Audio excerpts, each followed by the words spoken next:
chasing your trauma is never going to get you to where you want to go. Yes, it's true that things like stress, anxiety, even depression, and obviously PTSD are all tied into the nasty traumas that you experienced in your life. But the relationship between your trauma and your current issues is largely misunderstood. And in this video, I want to help clarify that misunderstanding so that you can stop ruminating over the past and move on to finally healing. My name is Benji Scherer. I'm a mental health coach and emotional fitness trainer. And for the last 8 years, after conquering my own anxiety, depression, and suicidal ideation, I've been helping client after client do the same, watching them consistently get more results with me in weeks than they did in years of therapy. Results that lasted and got better over time. So, what's the real deal with trauma? Basically, the core thing that you need to understand here is that there is a difference between a traumatic event and trauma. And people keep on confusing their traumatic events with their trauma in a way that keeps them going in circles for years and years and years, trying to rationalize away pain that won't respond to logic, and even re-traumatizing themselves on a regular basis by constantly revisiting, replaying, and analyzing their traumatic memories. So, if I hit you with a baseball bat, that's a traumatic event. But the wound that you're left with, that's the trauma. And the same goes for your emotional wounds. The things that happened to you in the past, the abuse, the bullying, the injuries, maybe a near-death experience, all of these things that you never dealt with properly emotionally speaking, those are the traumatic events. But the trauma itself isn't in the past. The trauma is the wound that you still carry with you to this day as a result of the traumatic event. And no amount of ruminating over what happened to you in the past is going to get you over the trauma that you're holding right now. Think about it like this. Imagine that 20 years ago, you sprained your ankle playing basketball and you never did anything about it. So your ankle never healed properly. And in response to that, you developed a poor way of walking to help you avoid putting weight onto the muscles and tendons that never healed, opting for a posture and gait that was unhealthy and problematic, but that helped you avoid pain in the moment. And you managed to get by walking that way for a while. Maybe you couldn't fully run or play sports the way that you wanted to, but you managed to get through life. But now, eventually, this poor way of walking is causing other problems. Your back hurts, your hip is hurting. Maybe you don't recognize that it's because of the way that you've been walking, but you know that you're in a lot of pain and you're looking to do something about it. So you go to the physiotherapist to try to finally do something about it. Now, the point of this metaphor is that in this metaphor, the basketball game where you injured yourself is the traumatic event from your past. Let's say a moment of genuine abuse that you experienced. The injury that you never healed is the emotions that you experienced from that traumatic event that you never allowed yourself to feel and process properly, and that you've been holding on to. The poor way of walking that you developed as a way to avoid pain is all of your defense mechanisms. You know, your tendency to people please or to keep people at arm's length and never be fully honest. Your hesitation to speak your mind and stand up for yourself. Your affinity for sarcasm so that you can say what you mean while pretending that you're joking and thereby protecting yourself from criticism. These are all habits and personality traits that people develop to avoid processing the uncomfortable emotions attached to the pain of the traumatic events that they've been holding on to. And lastly, the pain that you're in that finally gets you to go to the physiotherapist, that's your anxiety or your depression or your high stress levels or whatever emotional distress you're experiencing that's got you scrolling YouTube looking for mental health tips. Now, here's the point.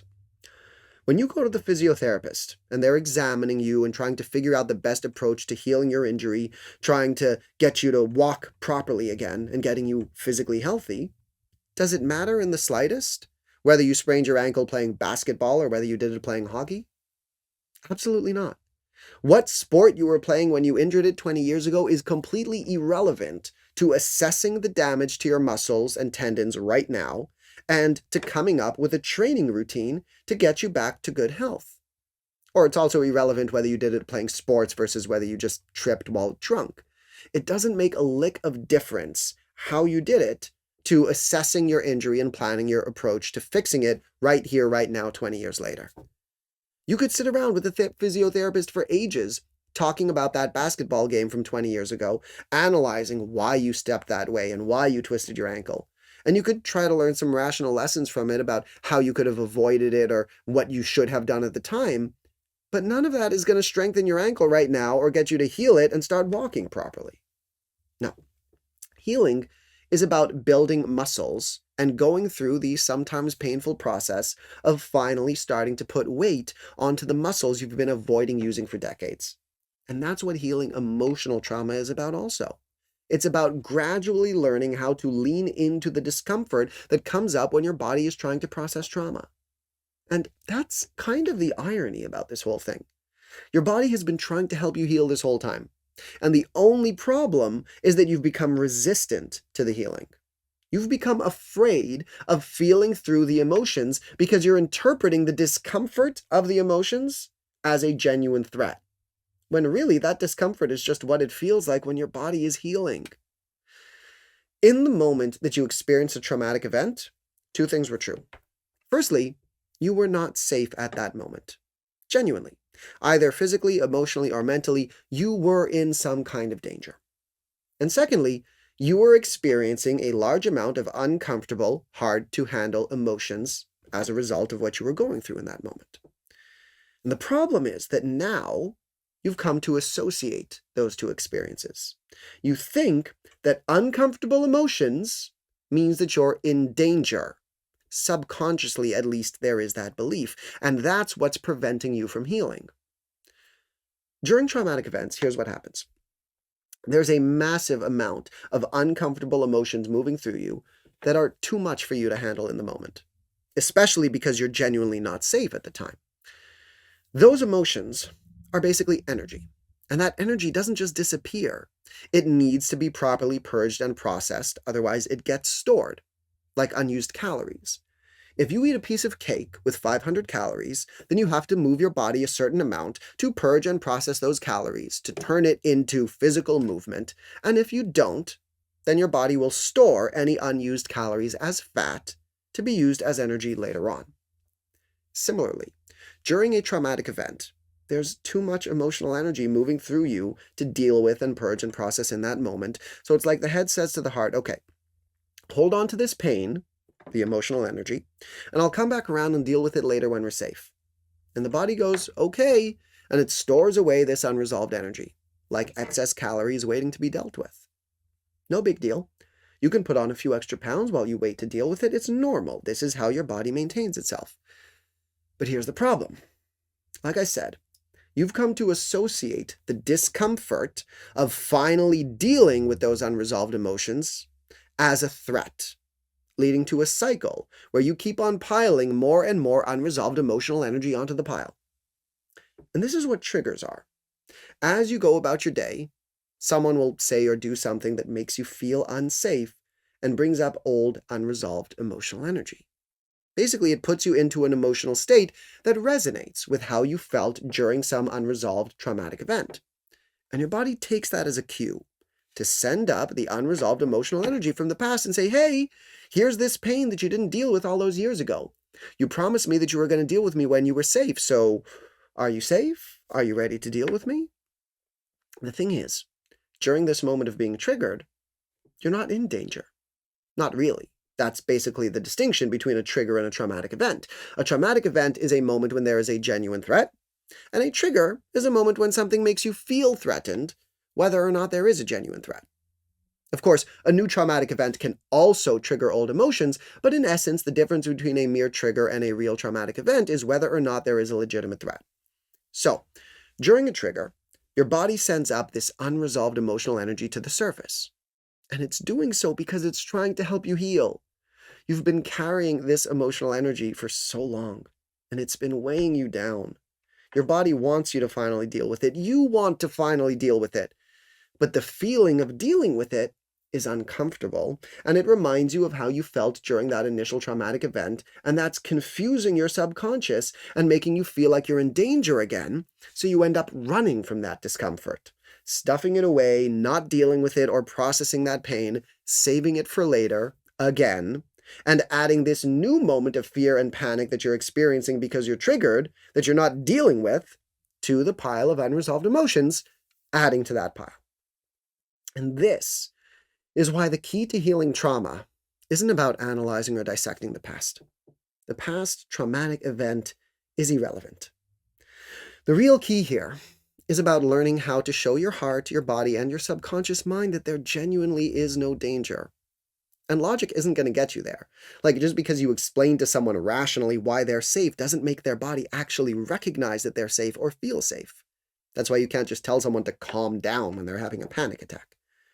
No, we've got to move past the logic and past the analysis to learn how to start putting weight onto the muscles we've been avoiding using this whole time. We need to start learning how to confront the discomfort that comes up when we're triggered, because that discomfort isn't actually a threat. It's just what it feels like when your body is trying to process emotions, and your body and your subconscious need to start recognizing that. And this is the ultimate irony here. All of the discomfort that you've been running from has been your body just trying to help you heal. And that inner discomfort can't actually harm you. But you know what does actually harm you? All of the things that you do to avoid feeling that inner discomfort. All of your defense mechanisms and unhealthy coping mechanisms cause the real damage in the long run. So, your triggers are actually opportunities to heal. They're not a punishment, they're not torture, they're not a threat. They are your body's way of trying to finally get you to purge and process the unresolved emotions you've been carrying so that you can finally let it go. It's just that you've become afraid of it. Okay, now, one of the biggest mistakes that people make when they finally accept this truth is trying to dive headfirst into their deepest pain. They've been in pain for so long and they're desperate to heal that it's like, okay, so you're saying I need to finally feel my pain to heal? All right, then let's put myself into the most triggering situations I can imagine and bring up all of this pain because then I'll finally move past this. No, it doesn't work that way. Like, if you've been avoiding walking properly and putting weight onto your ankle for 20 years, you don't start by squatting 400 pounds on your first day. These muscles need to be built gradually. We need to start with the small triggers and use them as opportunities to build the skills and muscles that you'll need to avoid slipping back into old defense mechanisms, to start letting out bits of trauma at a time, and to start building the emotional muscle memory and the confidence that you'll need so that your body can start recognizing that this process of feeling through uncomfortable emotions isn't a threat.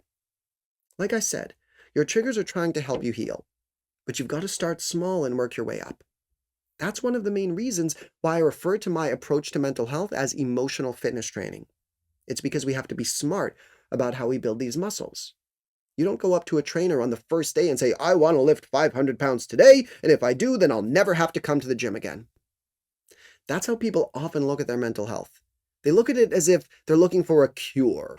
They think that they can go in and get a shot and clear some disease out of their body and that they'll be healthy again. But it doesn't work that way. Your mental health issues aren't a disease. And really, in most cases, they're not even a disorder. They're an injury. And if you want to heal it and deal with it, you need to treat your emotional fitness as something that you build naturally and gradually. You need to treat it just like you would treat your physical health. It's about making lifestyle changes and becoming fit for the long term, not just looking for a magic wand that can clear away the pain. Mental health needs to be built up and maintained. It's not something you just wipe clean and then walk away from. Now, the good news is that this can actually happen faster than you might think. Just because I'm saying that this needs to be a well thought out and gradual process doesn't mean that it needs to take years.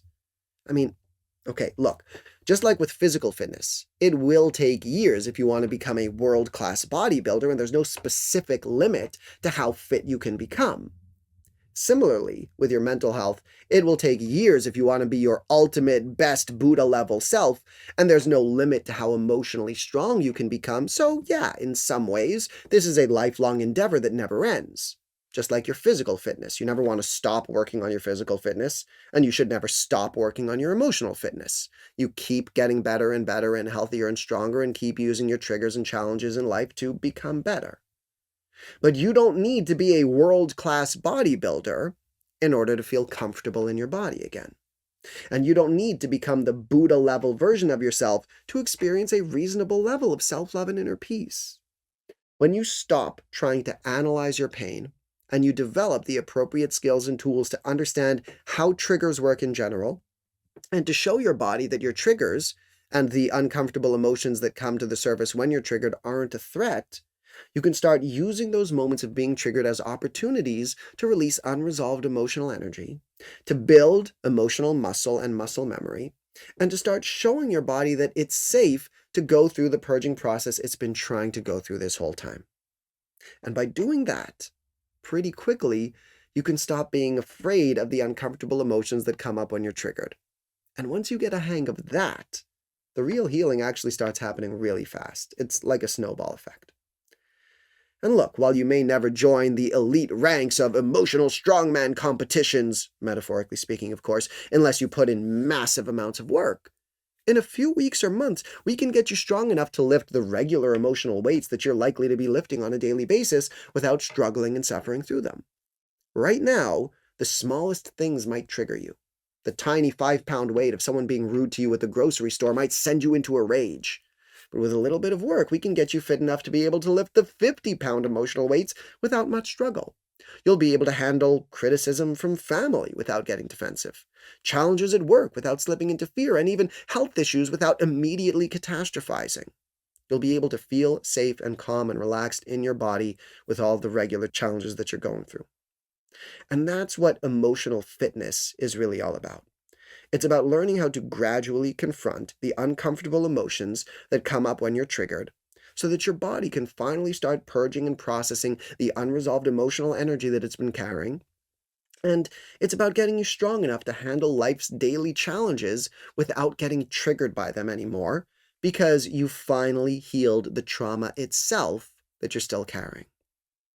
Emotional fitness is about getting you out of the habit of resorting to defense mechanisms, which only serve to keep you storing up your trauma rather than processing it, and ultimately causing more problems in your life with your knee-jerk defensive reactions. And instead, showing you how to turn those moments into moments of healing by confronting the unresolved emotions that are coming up to the surface and learning how to let them move through you naturally and easily. And the beauty is that we don't need to analyze or ruminate over past trauma to accomplish this. We just need to focus on the present moment, because that's where the trauma is. We don't care where it came from. We only care what it looks like right now. And all of your triggers are your body's way of showing you your trauma right here, right now. Your body is trying to help you heal. You just need to learn how to let it happen.